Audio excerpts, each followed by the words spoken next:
Welcome back to Views with Hughes, your Jennifer News. This is Jerome Hughes, and if you haven't done so, go ahead and subscribe to the channel and click the bell notification so that way you'll be notified of future uploads and updates. So, Bounding in the Comics is reporting that Kevin Feige reveals Marvel will cut back on Disney Plus shows after no Marvel series cracked the top 15 streaming shows of 2022. So, in other words, the MCU, which were all the shows, was also composed of all the shows on Disney Plus, failed.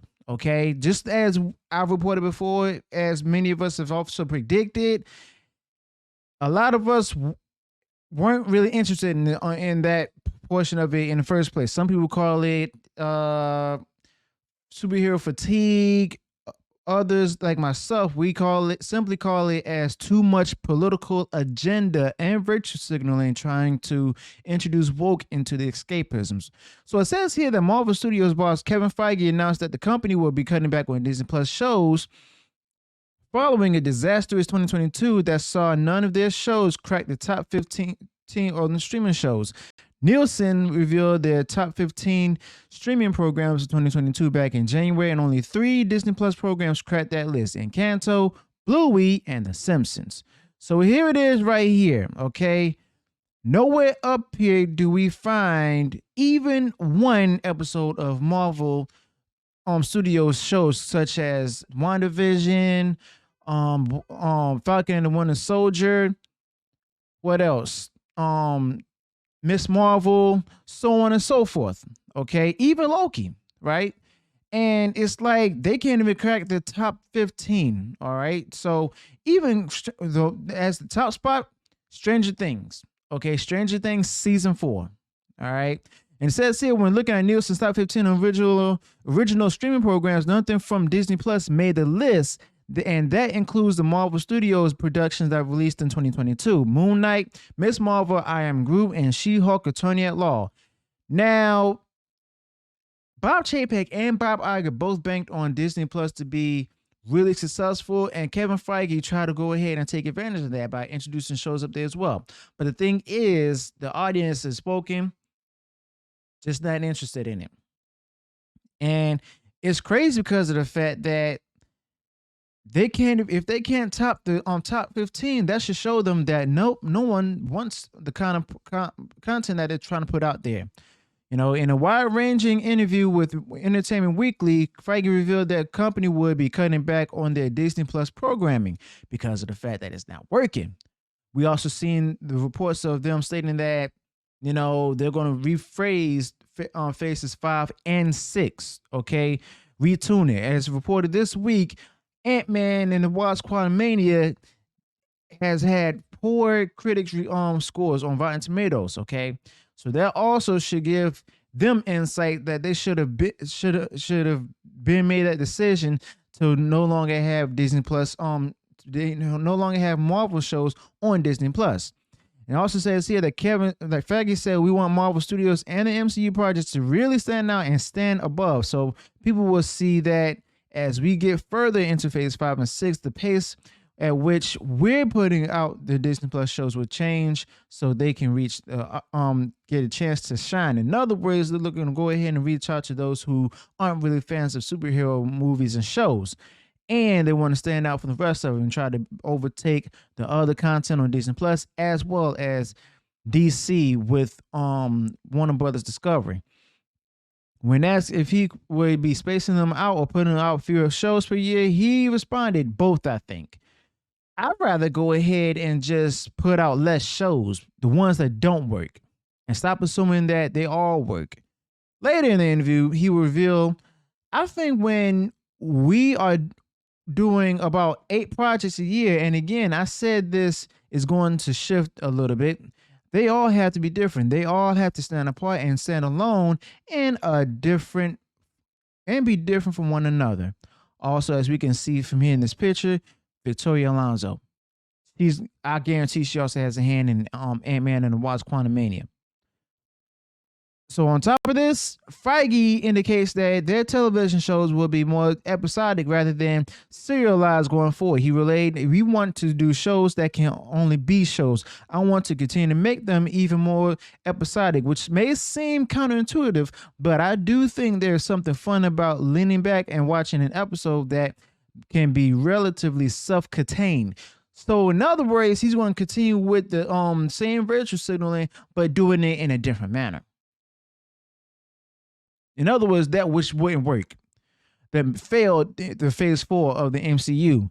Lost was an incredibly influential show because it was a serialized story which was not seen on television much. Now it's been a long 20 years since then. Almost everything has become like that. Feige. So now, and I think you're seeing this not just with our shows, but with many other shows, you're starting to see the fun of a self-contained episodic story week to week. We're going to experiment with that in some of our upcoming things, he said. This is going to fall and fail hard. I already see it. Feige went on to say, yes, I mean, cliffhangers are great, and I like watching a show where you should go to bed. But you see the cliffhanger and you just have to watch the next episode. You certainly want to keep people engaged. So in other words, kind of like what they tried to do with Inhumans on ABC before it was canceled. But I'm a big Star Trek fan, and I still find it soothing to watch an episode of Next Generation with a beginning and end. So I think we're going to keep experimenting with that going forward, he reiterated. He would go on to reveal that much of this episodic storytelling will be done in the upcoming Daredevil Born Again series. Guarantee that's going to be beta testing of a character that they turned into a beta male. When asked about the series specifically, Kevin Feige said it's Charlie Cox and Vincent D'Onofrio, and they're amazing actors and storytellers in their own right. That's sort of what I was talking about with the fun of episodic television. That's really where we're experimenting with that, with Daredevil in particular. Told you, that's going to be their beta test to see how it goes, how people going to like it, if or not. Feige's comments about cutting back at Marvel also come after the Walt Disney Company, Marvel Studios parent company, announced they will be taking significant cost-cutting measures to the tune of $3 billion in non-sports related content, even laying off around 7,000 employees. So we're going to see how Marvel is going to be affected by these cuts as well. You know, Christine McCarthy, Disney CFO, who took on the $11 million contract, sign-on contract, while the rest of the workers who were laid off or not given any work when the theme parks closed down and were struggling to find food. Detailed these cuts will primarily come from the company's marketing. She noted it would be 50% marketing, 30% labor, and 20% technology. She did mention that in the earnings call. It's quite possible Feige is trying to put on a pretty face as Iger and Disney leadership will X the amount of streaming content they are creating, especially when it can't even break into the top 15 lists of the most streamed programs. So in other words, they're looking to cut the things that didn't work, that didn't help the company make money, but instead they're cutting the things that made the company lose money. Okay? So that's just it right there in a nutshell. How much longer will it take for these executives to go ahead, look at the numbers, and realize the things that they're putting out there is not working? It's not working. The audience doesn't want it. The comic book fans don't want it. I'm not talking about the comic book fans, the ones with the new comics from Marvel that's struggling. I'm talking about the OG fans, fans who've been the fans ever since the 50s, 60s, 70s, 80s, or even the 90s. Okay?